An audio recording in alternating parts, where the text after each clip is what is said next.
ഇന്നിപ്പോൾ ക്രിക്കറ്റിൽ വലിയ താല്പര്യമില്ലാത്തവർക്ക് പോലും ആ കളി എല്ലാമായിരുന്ന ഒരു കാലമുണ്ടായിരുന്നു. ഒരു കളി കാണാൻ, അതല്ലെങ്കിൽ പ്രിയതാരം ക്രീസിൽ നിൽക്കുന്നത് കാണാൻ വേണ്ടി മാത്രം ഒരു TV തേടി നടന്നിരുന്ന കാലം. കടവരാന്തകളിലെ TVക്ക് മുന്നിലോ അയൽപ്പക്കത്തെ വീട്ടിലോ മടുപ്പോ ലജ്ജയോ ഇല്ലാതെ ക്രിക്കറ്റ് കണ്ട നാളുകൾ. കളി കണ്ടാലും തീരില്ല, പിന്നെ രാത്രി പുലരാനുള്ള കാത്തിരിപ്പാണ്. കാരണം പത്രം വരും. ആദ്യം തുറക്കുന്നത് സ്പോർട്സ് പേജ് തന്നെയായിരിക്കും. ഒരു തവണയല്ല, ചിലപ്പോൾ പല തവണ ഒരേ വാർത്ത വായിക്കും.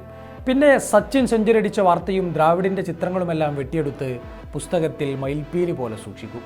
അന്ന് അവരെല്ലാം നമ്മുടെ ഹീറോകളായിരുന്നു. ഗ്രൗണ്ടിലിറങ്ങുന്ന 11 പേരും നമ്മുടേത് മാത്രം. ആകാശനീല നിറമുള്ള അവരുടെ ജേഴ്സിയിലെ ആ അക്ഷരങ്ങൾ പോലും നമുക്ക് പ്രിയപ്പെട്ടതായിരുന്നു. സഹാറ. ഒരു തലമുറക്ക് അതൊരു സ്പോൺസറുടെ പേരോ ജേഴ്സിയോ ആയിരുന്നില്ല. അത് നമ്മുടെ ബാല്യത്തിൻ്റെ നിറങ്ങളണിഞ്ഞ കുപ്പായമായിരുന്നു. നീലച്ചായ മുക്കിയ പ്രതീക്ഷകളായിരുന്നു. 2001 മുതൽ 2013 വരെയാണ് ഇന്ത്യൻ ക്രിക്കറ്റിലെ സഹാറ കാലം. ഇന്ത്യൻ ക്രിക്കറ്റിലെ ഇതിഹാസങ്ങളുടെ നെഞ്ചോട് ചേർന്ന് കിടന്ന ജേഴ്സി, ഒരു രാജ്യത്തിൻ്റെ പ്രതീക്ഷയും നിരാശയും സന്തോഷവുമെല്ലാം കലർന്ന ഒരു കുപ്പായം.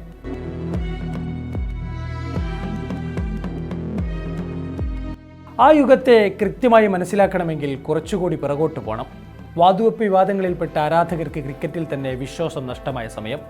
കോച്ചും ക്യാപ്റ്റനുമെല്ലാം മാറി വന്നെങ്കിലും ഇന്ത്യൻ ക്രിക്കറ്റിനെ ഒന്നും ശരിയായിരുന്നില്ല. അവിടെ നിന്നാണ് സൗരവ് ഗാംഗുലി ആ മുൾക്കിരീടം ഏറ്റെടുക്കുന്നത്. കൊൽക്കത്തയുടെ രാജകുമാരൻ, ഹൃദയങ്ങളിലെ ദാത. സ്വന്തം നാട്ടിൽ മാത്രമല്ല, ലോകത്തിൻ്റെ ഏത് കോണിലും എതിരാളികളുടെ കണ്ണിൽ നോക്കി പോരാടണം എന്ന് ഇന്ത്യയെ പഠിപ്പിച്ച നായകൻ. സായിപ്പിന് മുന്നിൽ അപകർഷതാബോധമില്ലാതെ ഒരു രാജ്യത്തെ പൊരുതാൻ പഠിപ്പിച്ച ഒരേ ഒരു ദാത. അക്കാലത്താണ് അദ്ദേഹത്തിന് കൂട്ടായി ഒരു വിദേശ പരിശീലകൻ എത്തുന്നത്, ന്യൂസിലാൻഡുകാരനായ ജോൺ റൈറ്റ്. ഇരുവരും വെള്ളവും വളവും നൽകി ഇന്ത്യൻ ക്രിക്കറ്റിന് ജീവൻ നൽകി തുടങ്ങി. ഒപ്പം ഒരു തീരുമാനവും എടുത്തു. ജയിക്കണമെങ്കിൽ പ്രസരിപ്പും ആവേശവുമുള്ള ചെറുപ്പക്കാർ ടീമിലേക്ക് വരണം. അങ്ങനെയാണ് ദാദിയുടെ പിള്ളേർ എന്ന് പിൽക്കാലത്ത് ലോകം വിളിച്ച ആ യുവനിര പിറവിയെടുക്കുന്നത്. ആരൊക്കെയായിരുന്നു അത്? ഒന്ന്, അതുവരെ ഇന്ത്യൻ ബാറ്റർമാർ പുലർത്തിപ്പോന്ന സകല മര്യാദകളെയും ബൗണ്ടറിക്കപ്പുറത്തേക്ക് കടത്തിയ വീരേന്ദർ സെവാഗ്. മധ്യനിരയിൽ ദിക്കറിയാതെ നിന്ന അയാളെ ഓപ്പണിംഗിലേക്ക് പറഞ്ഞയച്ചതിൻ്റെ ക്രെഡിറ്റ് ദാദക്ക് തന്നെയാണ്. ദാദ നൽകിയ കോൺഫിഡൻസിൽ ബാറ്റെടുത്ത സെവാഗിന് പിന്നീടൊരു തിരിച്ചുപോക്കുണ്ടായില്ല. നിർഭയമായ ബാറ്റിംഗ് ശൈലി ആ ടീമിനൊന്നാകെ നൽകിയ കോൺഫിഡൻസ് ചെറുതല്ലായിരുന്നു. പിന്നെ ഇന്ത്യൻ ഫീൽഡിങ്ങിൻ്റെ മുഖച്ഛായ മാറ്റിയ 2 മെലിഞ്ഞ ചെറുപ്പക്കാർ. ഒന്ന് യുവരാജ് സിംഗ്, 2 മുഹമ്മദ് കൈഫ്. അതുവരെ ബിലോ ആവറേജായി പോയിരുന്ന ഇന്ത്യൻ ടീമിൻ്റെ ഫീൽഡിംഗ് നിലവാരത്തെ 2 പേരും മാറ്റിമറിച്ചു. ഓസ്ട്രേലിയയിലെയും ദക്ഷിണാഫ്രിക്കയിലെയും ഫീൽഡർമാർക്കൊപ്പം നിൽക്കാൻ പോകുന്ന 2 പേർ നമ്മുടെ ടീമിലുമുണ്ടെന്ന് ഇന്ത്യക്കാർ അഭിമാനം കൊണ്ടു. ഇരുവരും ബാറ്റിങ്ങിലും നൽകിയത് കനത്ത സംഭാവനകളായിരുന്നു. പറഞ്ഞ് ക്ലീശയായി മാറിയ ആ നറ്റ് വെസ്റ്റ് ട്രോഫി ഫൈനൽ എങ്ങനെ മറക്കാൻ? 326 റൺസ് അടിച്ചപ്പോൾ ഇംഗ്ലണ്ട് ജയമുറപ്പിച്ചതായിരുന്നു. ഗാംഗുലി പുറത്ത്, സച്ചിൻ പുറത്ത്, ദ്രാവിഡ് പുറത്ത്. ദൂരദർശനിൽ കളി കണ്ടിരുന്ന കുട്ടികൾ മറ്റൊരു തോൽവി കൂടി ഉൾക്കൊള്ളാൻ ഒരുങ്ങി. പക്ഷേ ആ 2 ചെറുപ്പക്കാർ തോറ്റുകൊടുക്കാൻ തയ്യാറല്ലായിരുന്നു. യുവരാജും കൈഫും ചേർന്ന് മെനഞ്ഞെടുത്ത ആ പോരാട്ടം ഒടുവിൽ വിജയതീരത്തെത്തി. ഇംഗ്ലീഷുകാരുടെ ചുവന്ന മുഖത്തെ സാക്ഷിയാക്കി ഗാംഗുലി കുപ്പായമൂരി മിന്നി. ലോർഡ്സിന്റെ വിശുദ്ധ ഭൂമിക്കുമേൽ ഒരു ഇന്ത്യക്കാരൻ നടത്തിയ ആത്മാഭിമാനത്തിന്റെ വീണ്ടെടുപ്പായിരുന്നു അത്. ബൗളിങ്ങിലും അക്കാലത്ത് ഒരു പറ്റം യുവാക്കൾ വളർന്നു. ഒരാൾ സഹീർ ഖാൻ തന്നെ, ഇന്ത്യ തിരഞ്ഞു നടന്ന ഇടങ്കയൻ പേസർ. കൂടെ ഒരു പേസറുടെ അഗ്രസീവ്നെസ്സും പോരാട്ടവീര്യവുമുള്ള ഇന്ത്യക്കാരുടെ സ്വന്തം ഭാജി ഹർഭജൻ സിംഗ്. ആശിഷ് നെഹ്റ, ലക്ഷ്മിപതി ബാലാജി തുടങ്ങിയ പേസർമാരും വന്നുപോയെങ്കിലും തരംഗമായത് മറ്റൊരാളായിരുന്നു. നീണ്ട മുടിയും മാന്ത്രിക സിംഗുമായി വന്ന ബറോഡക്കാരൻ, ഇർഫാൻ പത്താൻ. 2ാം കപിൽ ദേവ് എന്നൊരു വിളിപ്പേര് കൂടി വീണ ഇർഫാൻ ബൗളിങ്ങിലും ബാറ്റിങ്ങിലും ഒരുപോലെ മിന്നലാട്ടങ്ങൾ നടത്തി.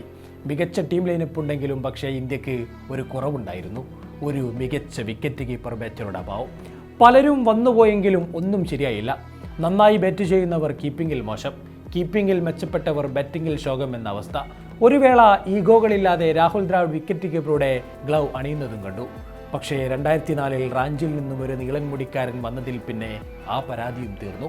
അയാൾ 2005 വിശാഖപട്ടണത്ത് പാകിസ്ഥാനെതിരെ 148 റൺസും ജയ്പൂരിൽ ലങ്കയ്ക്കെതിരെ 183 റൺസും അടിച്ചതോടെ വിക്കറ്റ് കീപ്പിംഗ് പൊസിഷനിൽ മറ്റൊരു പേര് പരിഗണനയ്ക്ക് പോലും വരാത്ത വിധമുള്ള ധോണി യുഗം തുടങ്ങി. ആ സഹാറ യുഗത്തിലെ എതിരാളികളെ ഒന്ന് ഓർത്തു നോക്കൂ. അന്നവർ എതിരാളികളും വില്ലന്മാരുമായിരുന്നുവെങ്കിലും അന്നത്തെ ഓരോ ടീമിൻ്റെയും 11 പേരെയും എണ്ണിപ്പറയാൻ എല്ലാവർക്കുമായിരുന്നു. റിക്കി പോണ്ടിങ്ങിൻ്റെ മൈറ്റി ഓസ്ട്രേലിയൻ ടീം ഇന്നും ഒരു ദുസ്വപ്നമായി കൂടെയുണ്ട്. ഇൻസമാമും യൂസഫ് യുഹാനയും ഷുഐബ് അക്തറുമെല്ലാം അണിനിരന്ന പാകിസ്ഥാനും ഇന്ത്യക്കൊത്ത എതിരാളികൾ തന്നെ. മുത്തയ്യ മുരളീധരനും ജയസൂര്യയും സംഘകാരിയുമുള്ള ലങ്കയും ഇന്ത്യയെ വിറപ്പിച്ചവരാണ്. ഗ്രേം സ്മിത്തും കാലീസും ഗിബ്സുമെല്ലാം അണിനിരന്ന ദക്ഷിണാഫ്രിക്ക. ഫ്ലെമിംഗും വെറ്റോറിയും നദാൻ ആസ്ലുമെല്ലാമുള്ള ന്യൂസിലൻഡ് എന്നിവരും അതിശക്തരാണ്. പോയ കാലത്തെ വീര്യമില്ലെങ്കിലും ലാറയുടെയും കാൾ ഹൂപ്പറിൻ്റെയും വിൻഡീസും എന്തിനും പോന്നവരായിരുന്നു. ഇവരോടൊക്കെ മാറ്റുരച്ചാണ് അന്ന് ഇന്ത്യ ഓരോ ജയവും നേടിയത്. അന്നൊരു വിദേശ ടീം ഇന്ത്യയിലേക്ക് പര്യടനത്തിന് വരുന്നു എന്ന് കേട്ടാൽ പിന്നെ ഒരു ഉത്സവ പ്രതീതിയായിരുന്നു. ആഴ്ചകൾക്ക് മുമ്പേ പത്രങ്ങളിൽ വാർത്തകളിൽ നിറയും. പരീക്ഷാകാലമാണെങ്കിൽ പോലും ടിവിക്ക് മുന്നിൽ കുട്ടികൾ തമ്പടിക്കും. ജയിച്ചാൽ പിറ്റേന്ന് സ്കൂളിൽ നടക്കുന്ന വലിയ വർത്തമാനങ്ങളും ഫാൻഫേറ്റുകളും കൂടി ആ കാലത്തിൻ്റെ ഭംഗി കൂട്ടി. മറക്കാത്ത എത്രയോ പരമ്പരകൾ. 2004 ചരിത്രപ്രസിദ്ധമായ പാകിസ്ഥാൻ പര്യടനം ഓർമ്മയില്ലേ? വർഷങ്ങൾക്ക് ശേഷം ഇന്ത്യൻ ടീം അതിർത്തി കടന്ന് പാകിസ്ഥാനിൽ കളിക്കാൻ പോയ കാലം. ഇരു രാജ്യങ്ങളും ക്രീസിലേക്ക് മാത്രം ഒതുങ്ങിയ മണിക്കൂറുകൾ. ലക്ഷ്മിപതി ബാലാജിയുടെ സിക്സറുകളും മുൾട്ടാനിൽ സെവാഗ് അടിച്ച ഇന്ത്യയുടെ ട്രിപ്പിൾ സെഞ്ചുറിയുമെല്ലാം ഇന്നും മനോഹര ഓർമ്മകളാണ്. ആ പരമ്പരയിലെ ഓരോ ഏകദിന മത്സരങ്ങളും ഓരോ ക്ലാസിക്കുകളായിരുന്നു. ഒടുവിൽ ഇഞ്ചോടിഞ്ചു പോരിൽ പാകിസ്ഥാനെ തോൽപ്പിച്ച് ഗാംഗുലി പുതിയ ചരിത്രം കുറിച്ചു. തോൽക്കാൻ മനസ്സില്ലാത്ത ഓസ്ട്രേലിയക്കെതിരെ നാട്ടിലും മറുനാട്ടിലുമായി നടത്തിയ എത്രയോ പോരാട്ടങ്ങൾ വേറെയുമുണ്ട്. പക്ഷേ സഹാറ യുഗം കേവലം സന്തോഷങ്ങളുടേത് മാത്രമായിരുന്നില്ല. ഒരുപാട് ഹൃദയഭേദകമായ നിമിഷങ്ങളും ആ കാലം നമുക്ക് തന്നു. പ്രത്യേകിച്ച് ഫൈനൽ മത്സരങ്ങളിലെ തോൽവികൾ. ഒരു ടൂർണമെൻറ്റിൽ ഉടനീളം പൊരുതിക്കയറി ഒടുവിൽ ഫൈനലിൽ ചെന്ന് തോൽക്കുന്ന ശീലം ദാദയുടെ ഇന്ത്യക്കുണ്ടായിരുന്നു. 2003 ആ ഫൈനൽ തോൽവി ഇന്നും ഒരു നീറ്റലാണ്. ഏഷ്യാ കപ്പ് ഫൈനൽ തോൽവികളും ത്രിരാഷ്ട്ര പരമ്പരയിലെ തോൽവികളുമെല്ലാം തുടർക്കഥയായ കാലം. അതോടെ ജോൺ റൈറ്റുമാരി ഗ്രെഗ് ചാപ്പൽ വന്നു. പിന്നെയെല്ലാം നാടകങ്ങളായിരുന്നു. ഗാംഗുലിയുടെ നിർദ്ദേശത്തിൽ തന്നെ കോച്ചായി വന്ന ചാപ്പൽ വൈകാതെ ഗാംഗുലിയുടെ അധികാരങ്ങളുടെ പുറത്ത് കൈവച്ചു. അതോടെ തർക്കങ്ങൾ തുടങ്ങി. ഡ്രസ്സിംഗ് റൂമിലെ വാർത്തകൾ പത്രങ്ങളിൽ പരന്നു. ചാപ്പലിൻ്റെ പരീക്ഷണങ്ങളും ഓസ്ട്രേലിയൻ പ്രൊഫഷണലിസവും ഇന്ത്യൻ ക്രിക്കറ്റിൻ്റെ നടപ്പുരീതികളുമായി ഒത്തുപോയില്ല.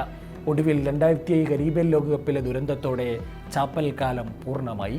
ഇന്ത്യൻ ആരാധകർ സഹികെട്ട് തെരുവിൽ പ്രതിഷേധിച്ച കാലം. പക്ഷേ ഏതൊരു അസ്തമയത്തിനു ശേഷവും ഒരു ഉദയമുണ്ടല്ലോ. ഇന്ത്യൻ ക്രിക്കറ്റിൽ തലകൾ ഉരുണ്ടു. പുതുയുഗം തുടങ്ങി. കോച്ചില്ലാതെ പോയി ധോണിയും കുട്ടികളും കുട്ടി ക്രിക്കറ്റിൻ്റെ ആദ്യ കിരീടം ഇന്ത്യയിലേക്ക് കൊണ്ടുവന്നു. താരജാഠകളില്ലാതെ കുമ്പുകോർത്തൊരു പറ്റം ചെറുപ്പക്കാർ നേടിയ വിജയങ്ങൾ എല്ലാവരെയും ത്രസിപ്പിച്ചു. പിന്നാലെ ഇന്ത്യൻ ക്രിക്കറ്റിൽ ധോണി യുഗം തുടങ്ങി. ഗാംഗുലിയും കുംബ്ലയും ദ്രാവിഡും അടക്കമുള്ള പല വൻമരങ്ങളും ആ ധോണിക്കാലത്ത് നിലംപൊത്തി. സച്ചിൻ മാത്രം ആ കാലഘട്ടത്തിൻ്റെ ശേഷിപ്പായി തുടർന്നു. ഗാരി കിഷൻ എന്ന ശാന്തനായ പരിശീലകനോടൊപ്പം ഒരു ടീമായി കുതിച്ച സംഘം 2011 വാങ്കഡയിൽ തലമുറകളുടെ സ്വപ്നം സാക്ഷാത്കരിച്ചു. ഒരു കാലത്തിൻ്റെ കാവ്യനീതിയെന്നോണം സച്ചിനെ തൊഴിലേറ്റി വാങ്കഡയൊന്നാകെ താരങ്ങൾ വലം വെച്ചു. കപ്പുയർത്തിയത് ധോണിയായിരുന്നുവെങ്കിലും ആ കാലത്തിൻ്റെ വിത്തുപാകിയത് ഗാംഗുലി തന്നെയായിരുന്നുവെന്നതിൽ ആർക്കും തർക്കമില്ല. കാലം മാറി, സ്പോൺസർമാർ മാറി, ഡിജിറ്റൽ യുഗവും സ്മാർട്ട് ഫോണുകളും വന്നു. ഇന്ന് ഏതു മത്സരവും വിരൽത്തുമ്പിൽ കാണാം. ജേഴ്സിയുടെ ഡിസൈനുകളും മാറി. നമ്മൾ സ്നേഹിച്ച ഇതിഹാസങ്ങൾ ഓരോരുത്തരായി പടിയിറങ്ങുകയും ചെയ്തു. പക്ഷേ ആ കാലവും ആ കുപ്പായവും ഇനി ഒരിക്കലും തിരിച്ചു വരാത്ത ഒരു ഓർമ്മയാണ്. കാരണം അതിൽ നമ്മുടെ കുട്ടിക്കാലമുണ്ട്. അതിൽ നമ്മുടെ നഷ്ടസൗഹൃദങ്ങളും ഓർമ്മകളുമുണ്ട്. പക്ഷേ മറുവശത്ത് സഹാറ കമ്പനി ഊപ്പുകൊത്തി തുടങ്ങിയിരുന്നു. അനധികൃത സാമ്പത്തിക ഇടപാടുകളും നിയമപോരാട്ടങ്ങളും കാരണം ഉടമ സുബ്രതോ റോയി അറസ്റ്റിലായി. ആയിരക്കണക്കിന് കോടികളുടെ കടക്കണിയിൽപ്പെട്ട സഹാറ ചരിത്രത്തിൻ്റെ ഭാഗമാകുന്നതും നാം കണ്ടു.